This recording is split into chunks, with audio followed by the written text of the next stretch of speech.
This is Garis book readings of my two published paper books written by and read aloud by Prof. Dr. Hugo de Garis. Email profhugodegaris@yahoo.com. Website profhugodegaris.wordpress.com. This is Chapter 3, Part 4. The chapter is entitled Countries, Lessons to be Learned. And Part 4, the topic is, I'm continuing on with the cons of Germany, I think. Okay, going straight on. A similar clean break between the World War II leaders and the post-war leaders did not take place in Japan, and that's one of the reasons why the Japanese have never truly come to terms with their guilt-ridden past in World War II. They killed about 30 million Asians in the 30s and 40s, according to various Asian scholars. This does not make them as great a tyrant as the super tyrants of the 20th century, that is Mao, Hitler, Stalin, in that order. Actually now I think it's Mao, Stalin, Hitler. But their crimes are still massive nevertheless, and are still not punished. I'll make it a bit bigger just a minute.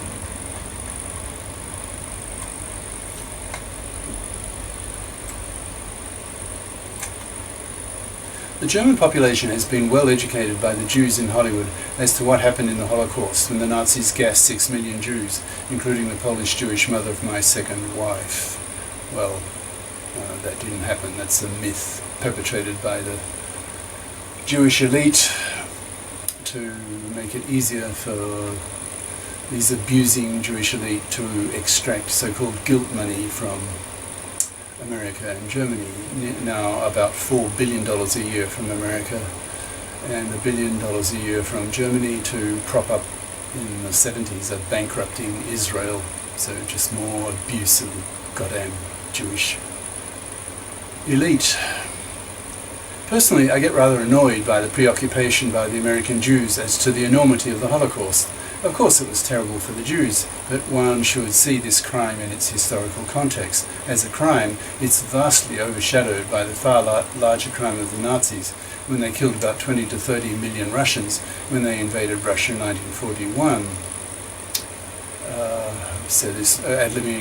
I've said this before also, but in 1941, Stalin had amassed an invasion army of about 6 million soldiers to conquer Europe.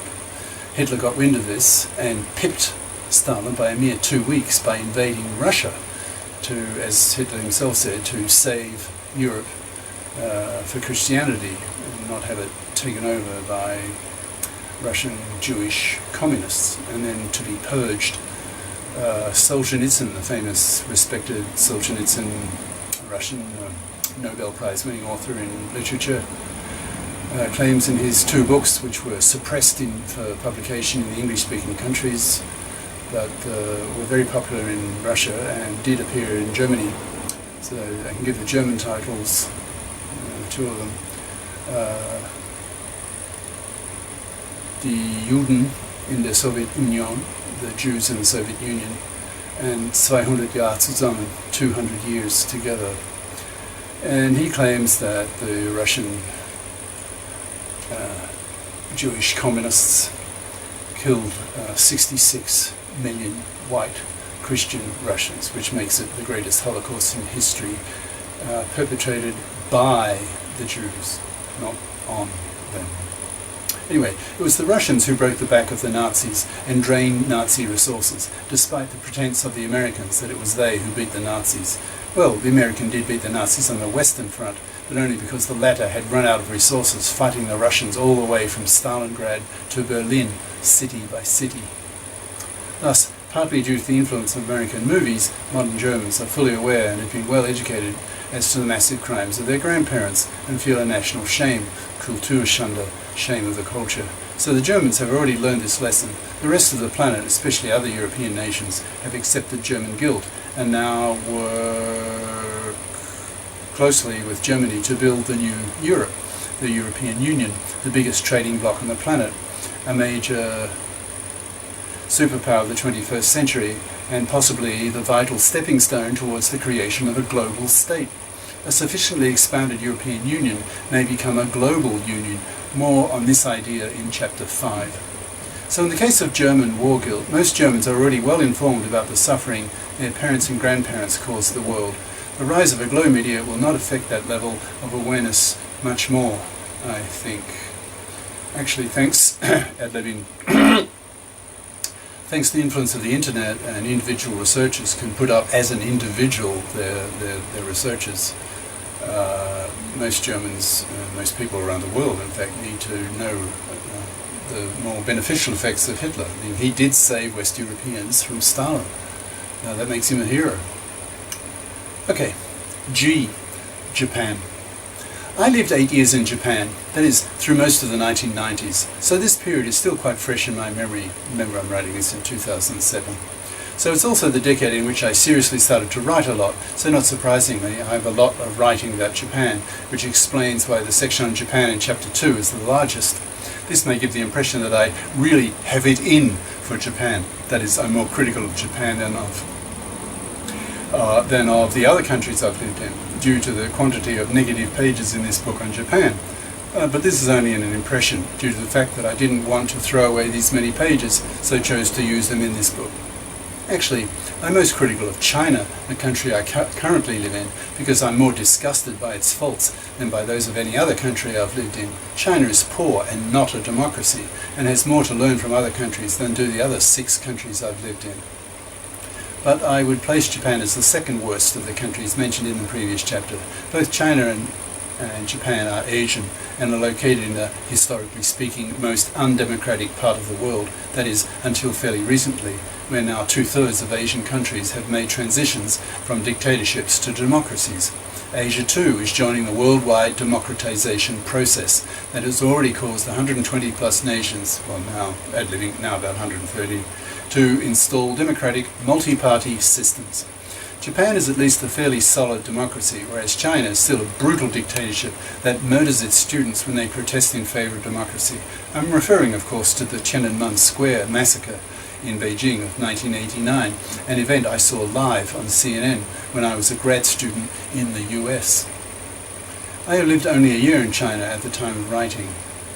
So I moved to China in 2006, so written 2007. So this writing is now 10 years old as I speak and film at the moment. So in time, the quantity of my writing on China will outstrip what I've written on Japan, but that hasn't happened yet. So in this book, there's more criticism on Japan than on any other country in this book. Cons. Most insular. As explained fairly graphically in the previous chapter, the Japanese are supremely insular-minded. This has been a natural consequence of their geography. The last major influx of migrants to Japan was from Korea about 2,000 years ago, when Chinese armies went on a conquering spree in the area, causing 1 million Koreans to flee for their lives to Japan, where they introduced rice cultivation and created the first emperors. That is, the first Japanese emperors were Korean. Today, archaeologists in Japan are not allowed to investigate the early emperor tombs in case they discover something embarrassing. For example, evidence that the first emperors were in fact Korean, a fact commonly known amongst history-conscious Koreans, but virtually unknown in modern Japan. Such is the degree of monocultured chauvinism and insularity of the Japanese people. To the Japanese, their history commences around 700 AD, which is fairly modern times to the Chinese, who have a history of about 5,000 years. The Japanese are the most homogeneous culture on the planet, with 98% of them from one culture, 1% Korean, whose genes are the same, and the remaining 1% are the other foreigners, including the few Westerners. Japan is an isolated island, actually 4 main islands, lying several hundred kilometers from their nearest populated neighbor of Korea. With such geographical and cultural isolation and homogeneity, it's not surprising the Japanese have one of the strongest them and us mentalities in the world. I lived in Japan for 8 years and can testify to this sense of the Japanese exclusion of the foreigner. If the US and similar migrant nations are amongst the most open in the world, that is, accepting of the migrant, then Japan is one of the most closed and non-accepting. The average Japanese simply cannot get it into his head that a Westerner with different hair colour, different eye colour, different height and skin colour could ever be a fellow citizen. The Japanese are deeply racist and have a policy of keeping foreigners on the fringe of their culture. It is very difficult for foreigners to get long-term jobs in Japan. The usual policy regarding employment of foreigners is to give them one-year renewable contracts, so that the idea of giving them contracts with no time limit would be virtually unheard of, even counterintuitive. But you will return to your home country, won't you, after you visit to Japan? ?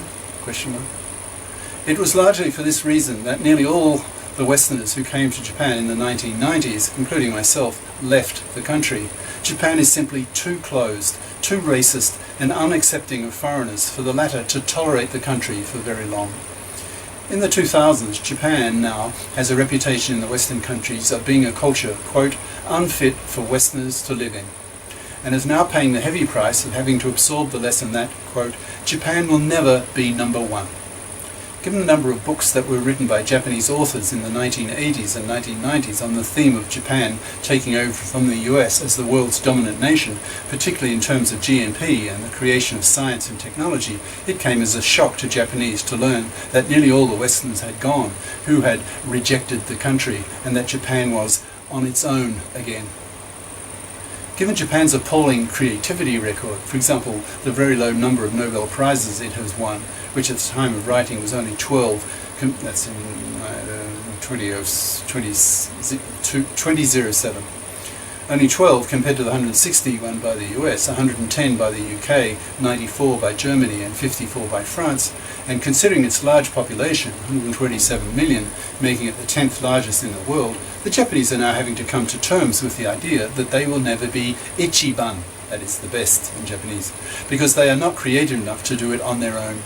Speaking generally, for any country that wishes to become number one, and that is now true of China, it will have to attract and keep, in capital letters, and keeping is the hard part, the best brains in the world. No country, even China or India, with a fifth of the world's population each, can hope to compete with some other country that is capable of attracting and keeping the best brains in the world. At the moment, that number one country is the US. It attracts the top brains, that is the top scientists and thinkers, due to its traditionally high salaries and the willingness of the culture to accept foreigners, especially foreigners with brains. The top country with the world's top brains wins most of the Nobel Prizes and elicits the envy and respect of the world for its intellectual, scientific, technological and economic prowess. The US is still the world leader in that respect. Since there are no effective minorities in Japan, there are no real voices of opposition to deflate or prick the balloon of national Japanese arrogance and delusion of the 1980s and 1990s concerning the Japanese predictions of their future global dominance. After a decade or so of such self-congratulation, it has come as a real shock to the Japanese to be forced to absorb the lesson of Japanese inferiority. In fact, it was a double whammy. Not only did nearly all the foreigners choose to leave, but the Japanese economy itself stagnated, as Japanese politicians proved themselves incapable of solving Japan's economic woes. I suppose part of the reason why the foreigners left, beside Japanese racism and the Japanese closed mentality, was the relatively uncompetitive salaries compared to those in the US, which grew economically very strongly in the 1990s under the Clinton administration. So the Japanese have paid a very heavy price for their insularity. So what can be done to open up Japan so that foreigners can find the place bearable and choose to live there long term? The Japanese bureaucrats who effectively run the country have been trying to solve this problem. One of the things they've done is to put tourist scenes on their national television during the breaks between shows. For example, instead of several minutes of ads, the Japanese public can watch scenes of daily life, of people walking around some famous square in some famous European or American city. The rationale being that exposure to such foreign scenes will motivate the Japanese public to travel more and hence become less insular and hence more accepting of non-Japanese. This is all very fine, and I wish the Americans and other peoples would do the same, but the Japanese bureaucracy are as much a part of the problem as they are part of the solution in the following sense. It took me years to hear a decent theory as to why the Japanese have such a problem with their war guilt. Why is it that the Japanese are so uncontrite about their war crimes when compared with the Germans? The contrast between the two is like night and day. I finally heard an interview on Chinese national television, the English-speaking channel CCTV 9, of a Korean diplomat who gave what I thought to be the most coherent explanation I have heard so far. He thought the main reason was ultimately due to the Americans, who decided at the end of World War II to allow the Japanese to keep their emperor, whom the militarists during the war had brainwashed the Japanese public to worship. The Truman presidency at the time reasoned that if the US deposed the emperor, a form of deicide, the US occupation forces would suffer more casualties at the hands of the Japanese public, so the Japanese got to keep their emperor. The Americans then set about purging the Japanese wartime regimes of fascists amongst the politicians and business leaders. But then the Cold War with the USSR came, and the Americans needed an ally in the region. So the US government did a U-turn in its policy with Japan. It became much less harsh and allowed Japanese who would normally have been denied positions of power to return, so that Japan would not be tempted to go communist. This was particularly true of the Japanese bureaucrats, who were almost unpurged. It was these bureaucrats who later ran the country and hence kept their long-held views on the holiness of the Japanese emperor. Since the emperor was highly involved in the daily running of the Japanese war effort, if the Japanese public were exposed to a thorough analysis of what Japan did in World War II, then the role of the emperor would become public. The Australian Prime Minister at the end of World War II wanted to see the Japanese emperor hanged, but was overridden by the Americans, whose nuclear bombs and firebombing had forced the Japanese to surrender. So it was the Americans who called the shots on policy in Japan. So thanks to the Japanese bureaucratic protection of the House of the Emperor, the Japanese public remains in a state of relative amnesia about their role in the Second World War, especially their role in China. Another obvious reason is that due to the very homogeneity of the Japanese, there are no minority groups living in the country to force the majority to reflect on their awful past. The Japanese are quite happy to simply forget their past. This is quite understandable to some extent. The Japanese suffered terribly at the hands of the Americans, who treated the Japanese like insects in many respects. Throughout the 1930s, the Americans were getting reports on the atrocities committed by the Japanese in China. American disgust with the fascist Japanese regime mounted to the point where the US finally threatened an oil embargo on Japan unless it got out of China. The rape of Nanking, in which Japanese soldiers killed about 300,000 Chinese civilians in an orgy of rape and slaughter in that city in 1937, certainly did not help the American view of the Japs. The Americans firebombed most of Japan's major cities towards the end of the war. In one night of firebombing over Tokyo, about a third of it was firestormed off the map. Yet still the Japanese did not surrender. It was not until the triple whammy of the Hiroshima bomb of August 6, 1945, the invasion of Russia on August 8th, and the Nagasaki bomb on August 9th, that brought the Japanese to their knees. When living in Japan myself in the 1990s, occasionally I would get dagger-eyed looks from old Japanese in the train. I suppose I reminded them of the people who brought terror from the skies in 1945. The American disgust with the notorious Japanese cruelty that all the Asian neighbouring countries also complain so hatefully about caused the Americans to be equally cruel in turn and had little qualms in roasting the Japs. So the Japanese really suffered in the last year of World War II and understandably want to blot out the horror from their minds. So they do, and hence the terrible war atrocities that they committed in Asia in World War II, killing about 30 million Asians according to some scholars, go largely unexamined. The Japanese public is mostly ignorant about what their parents and grandparents did during the war. This national amnesia is the source of great bitterness amongst the Chinese, who lost about 20 million people to the Japanese invaders in the 1930s and 1940s. I too feel the same way, especially now that I'm living in China. In my daily conversation, when referring to the Japanese, I routinely use the derogatory term Japs as a form of punishment. The Japanese, sooner or later, will have to come to terms with the fact that they committed one of the worst crimes in human history, that is, killing about 30 million Asians in the 1930s and 40s. This crime is bad enough, but the fact that the Japanese do not feel any guilt about what they did due to their government's deliberate suppression of real information from the public about these horrible events is itself a crime. As a consequence, I will continue to call Japs Japs until I become convinced that they are truly sorry for what they did and look deeply into their hearts and examine why they did what they did. It's my way of punishing them. When periodically modern Japanese politicians make outrageous statements such as Nanking or Nanjing didn't happen, or quote, sex slaves, or comfort women as the Japanese call them euphemistically, were all prostitutes and volunteers, or they water down the high school history textbooks on World War II to make the Japanese invasion seem anything but that, then not surprisingly, howls of hatred and anger come from Japan's neighbouring countries which were invaded by the Japanese in World War II, especially from Korea and China. Japan has a major relations problem with its Asian neighbouring countries, caused largely by its supreme insularity. What can be done about it? One of the first things that comes to my mind would be to give the Japanese public access to the TV satellite channels of non-Japanese satellites, so that the Japanese public can watch the TV programs of other Asian nations, the way Europeans can watch the TV channels of other European nations, other than their own. But of course, the Japanese bureaucrats don't want the Japanese public to be exposed to such dangerous information. It might cause the Japanese public to start asking awkward questions, especially by young Japanese. It might cause some Japanese to become conscious of the role of the current Japanese emperor's father in World War II, as well as dragging up the black days of the Japanese past. So the Japanese do not get to see non-Japanese TV channels, although I did have America's CNN during my 8 years in Japan. As a consequence, the Japanese remain interculturally ignorant, mono, and insensitive to the very legitimate complaints and hatreds of their Asian neighbours. The Chinese still hate the Japanese, even after 60 years since the war is finished. The Koreans had, until recently, a ban on the import into Korea of Japanese popular culture, e.g. pop songs, comics, etc.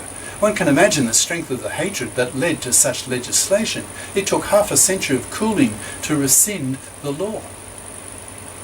Under present circumstances, there's not much point in me pushing for Japan to get international TV channels in its living rooms. The insular-minded forces against such a suggestion are very strong. The Japanese are also extremely nationalistic and don't like being criticised by foreigners, especially by Westerners, with whom they have a love-hate relationship. So what can one do? Well, there's always the internet. I keep coming back to this idea. 1 billion times faster internet than the one we have today will truly open up the minds of the Japanese people.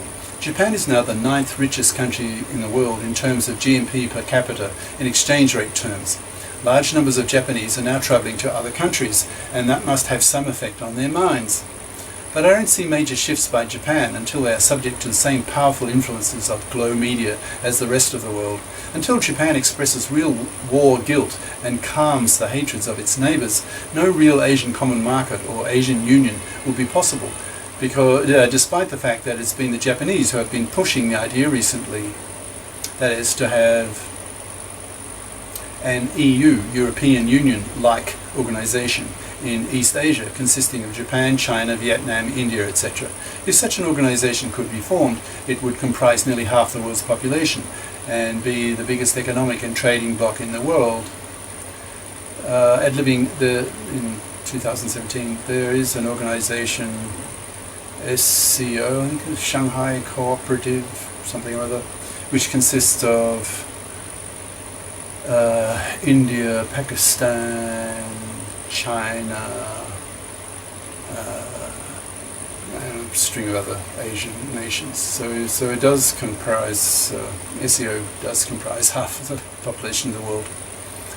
But such things are not going to happen while Japan remains in its traditional state of guiltless amnesia and insularity. I suspect that Asia will be one of the last regions of the planet to form a true economic and political union. It was, until recently, a most undemocratic part of the world. Japan is still not a full democracy, a point I'll be discussing next, and China is still at least a decade or more away from its democratic transition. See Figure 1 later in this chapter. China does not want its citizens to be able to view the TV channels from other countries either, but for different reasons. Most of China's neighbours now are democracies. The CCP, Chinese Communist Party, does not want the Chinese population agitating any faster for a democratic transition than it does already. The CCP wants to stay in power.